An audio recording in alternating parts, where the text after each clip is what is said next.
where men and women are seen as equals. Hello, my name is Claudia Santiano, and today I want to take a few minutes of your time to inform you about feminism.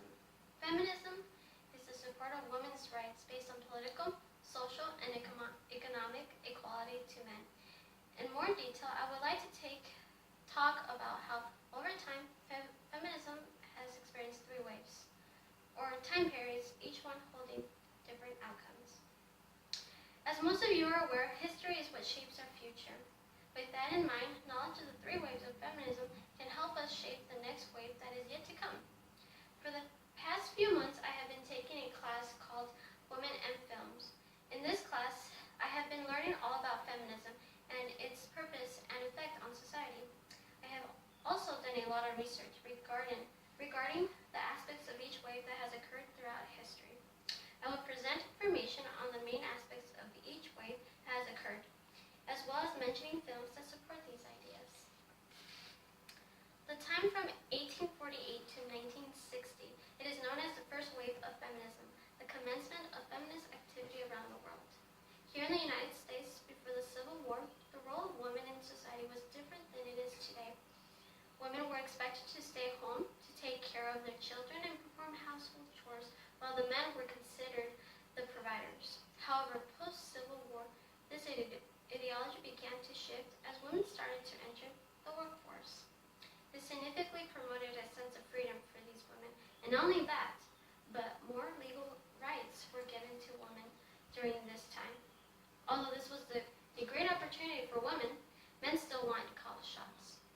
When the men returned home for the war, they found new women at home empowered by their wartime jobs, creating tensions about containing male dominance at home and work.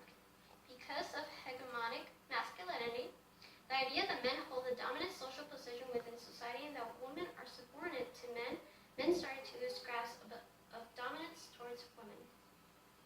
The Stepford Wives is a film about a small suburb where the women happily go about their housework, cleaning, doing laundry, and cooking gourmet meals to please their husbands.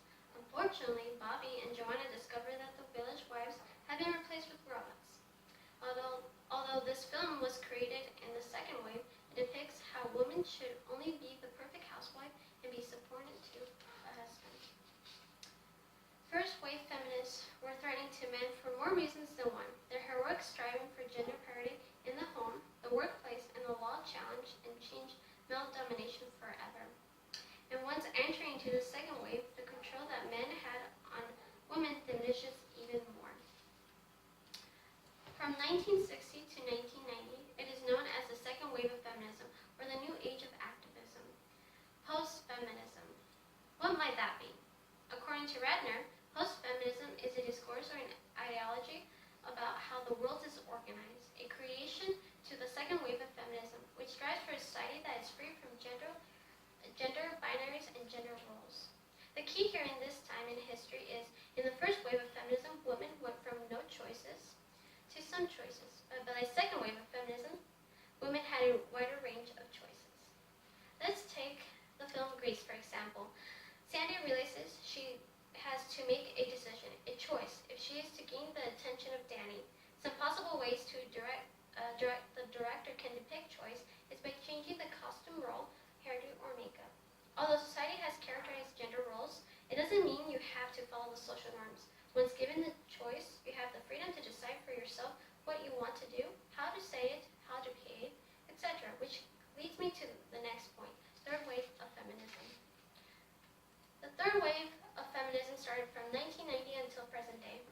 We are now living in the third wave, and we have come a long way from the beginning of feminism. Empowerment. We have all heard it at one point or another, but what is it exactly? It's an approach used to increase confidence and self-esteem, breaking from the established social norms. This started in the beginning of feminism and continues today. In the film Women in Gold, a woman who challenges the Austrian government, she has moments of triumph and defeats, but does not give up. The way she carries herself, her speech, her interaction with men are elements of the strong woman in a hegemonic society. She is not afraid to speak her mind. Society has certain expectations of what a woman can and cannot do, and once she challenges them, the result can be she can often come across or perceived as arrogant, difficult, or In conclusion, I have now informed you about what are some things that occurred during each wave of feminism, and all the three waves of feminism hold different outcomes towards the end of the wave. I want to leave with this quote. Feminism isn't about making women stronger. Women are already strong. It's about changing the way the world perceives that strength, and with time, society will understand that